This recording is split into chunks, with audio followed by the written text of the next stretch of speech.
ஜெர்சன் என்ற வாலிபன் tuition centre நடத்தி வந்தான். அவன் சகோதரியின் திருமணத்துக்கு பணம் இல்லை. டியூஷன் சென்டரிலும் மாணவர்கள் குறைந்ததால் சோர்வுடன் காணப்பட்டான். ஒரு இரவு பைபிளை திறந்தான்.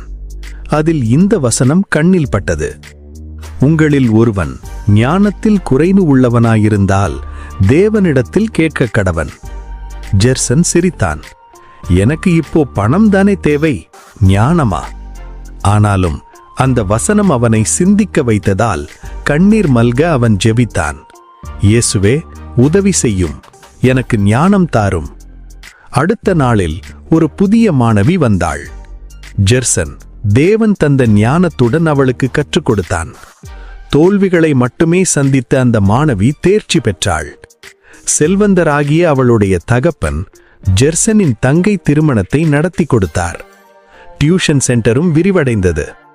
சில நேரங்களில் நாம் கேட்பது பணமாக இருக்கலாம், ஆனால் தேவன் தருவது ஞானம். அந்த ஞானம் எல்லாவற்றையும் சேர்த்தே தரும். இந்த அனுதின மன்னா உங்க மனசை தொட்டிருந்தா கமெண்ட்ல ஆமேன்னு பதிவு பண்ணுங்க. இப்படிப்பட்ட அனுதின மன்னாவிற்காக எங்க சேனலை சப்ஸ்கிரைப் பண்ணுங்க.